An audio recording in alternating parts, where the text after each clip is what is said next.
Hidupnya terluntang-lantung karena ia tidak tahu apa lagi yang akan ia kerjakan.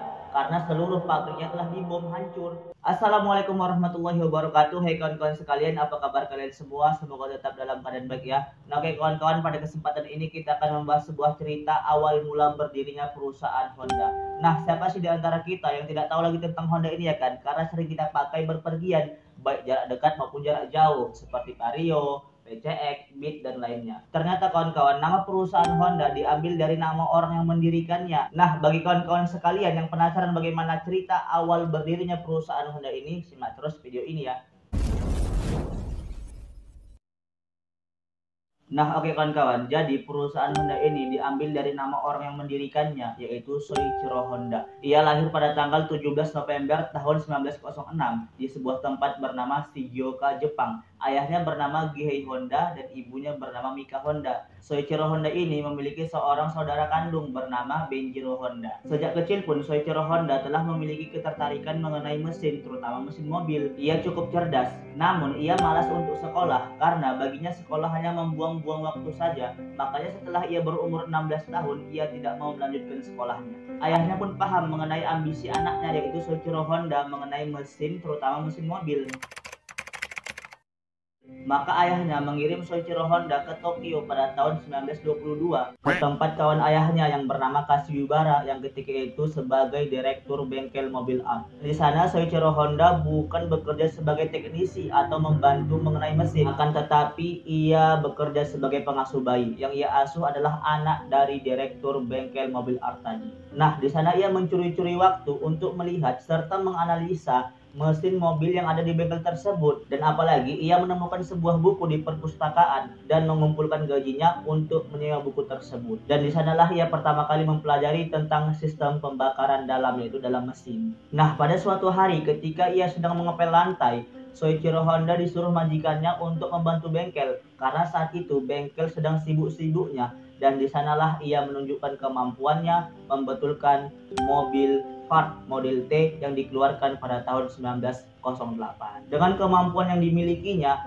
ia membuat takjub para teknisi lain. Ketika dia berumur 18 tahun, ia pergi ke kota Morioka untuk membetuli mesin mobil. Karena masih muda, penjemput pun merasa tidak yakin tentang Soichiro Honda. Mereka bertanya, "Tuan bengkel artnya sedang ke toilet ya?" Maka Soichiro Honda menjawab, "Sayalah yang Anda maksud, terima kasih telah menjemput saya." Ketika ia mulai membongkar mesin tersebut, banyak yang tidak percaya ia mampu memasangnya kembali, dan nyatanya Soichiro Honda membuktikan kemampuannya tentang membetuli mesin mobil tersebut.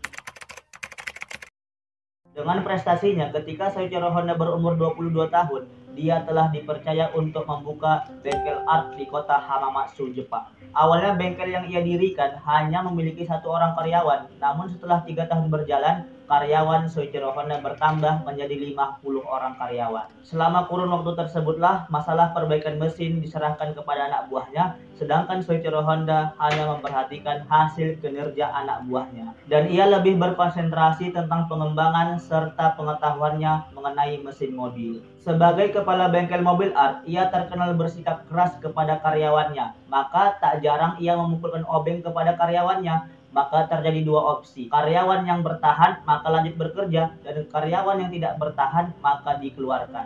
Nah, biasanya karyawan yang bertahan bekerja bersama Soichiro Honda menjadi teknisi handal seperti dirinya.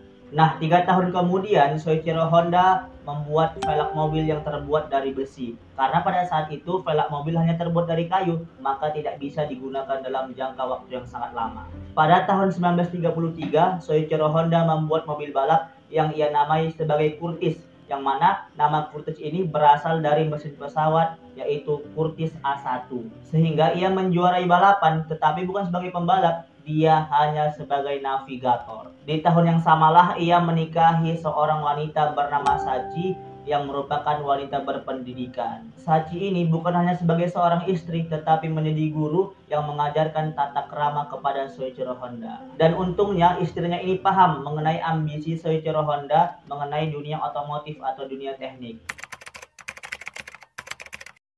Pada tahun 1934, Soichiro Honda berniat untuk membuat mobil. Niatnya itu pun ia mulai untuk membuat ring piston. 1 tahun kemudian, tepatnya pada tahun 1935, Soichiro Honda membuat papan nama di samping bengkel artnya, yaitu bertulisan penelitian ring piston art. Ring piston buatannya pun selalu gagal karena ia tidak paham bagaimana percampuran logam untuk membuat ring piston. Maka ring piston buatannya selalu patah. Karena itulah ia pergi ke sebuah sekolah tinggi di Hamamatsu dan mengambil jurusan mesin. Dan di sana ia diberitahu bahwasanya dalam membuat ring piston ada campuran silikon yang dicampurkan di sana. Dan ia pun belajar di sana walaupun telah berusia 28 tahun ketika itu. 3 tahun kemudian ia pun berhasil membuat ring piston tepatnya pada tanggal 20 November 1937. Dan ia pun mendirikan pabrik ring piston yang diberi nama Tokai Seiki pada tahun 1938. Adapun bengkel artnya tadi diamanahkan kepada karyawannya untuk dilanjutkan. Dan bengkel yang dibuatnya tadi pun berproduksi pada tahun 1941 setelah ada inspektor dari Toyota bernama Sakichi Toyoda. Namun naasnya pada tahun 1945 bengkel yang dibuatnya dibombardir habis oleh sekutu. Karena pada saat itu sedang berkecamuk Perang Dunia Kedua pada tahun 1945, kawan-kawan. Soichiro Honda pun hidupnya terluntang-lantung karena ia tidak tahu apa lagi yang akan ia kerjakan. Karena seluruh pabriknya telah dibom hancur, maka ia saat itu hanya berkeinginan untuk bermain suling. Dan disinilah Soichiro Honda hampir menyerah. Karena benda-benda pada saat itu hampir punah atau langka untuk didapatkan. Justru ia melihat industri tekstil yang berkembang pesat pada saat itu. Kabarnya orang-orang yang memiliki mesin tenun bisa menghasilkan 10 yen dalam sehari sekali menggerakkan mesin tenunnya. Maka ia pun berambisi untuk membuat mesin tenun yang lebih canggih daripada yang ada pada saat itu. Dan ia pun mendirikan pabrik mesin tenun dan akhirnya terhenti karena kekurangan modal.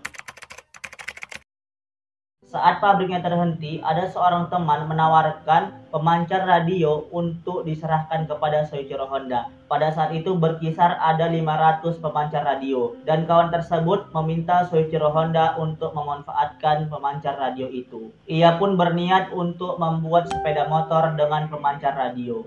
Dan cara mengendarainya pun sangat berlainan. Pertama, mesin harus dipanaskan dengan api dan harus digenjot selama 30 menit baru bisa digunakan. Akan tetapi sepeda motor buatan Soichiro Honda laku keras. Kapasitas produksinya pun 1 unit lebih dalam 1 hari. Dan akhirnya dalam 1 tahun 500 pemancar radio terjual dengan habis. Nah, dengan prestasinya tadi ia mulai mengembangkan mesin sepeda motor dan berhasil membuat sepeda motor yang dinamakan Dream D. Dan mesin buatannya memiliki 2 tak dengan 98 cc, kecepatan maksimum 50 km per jam. Bersama dengan dipasarkannya Dream D, seorang marketer hebat bernama Fujisawa menggabungkan diri bersama Soichiro Honda dan mendirikan pabrik sepeda motor.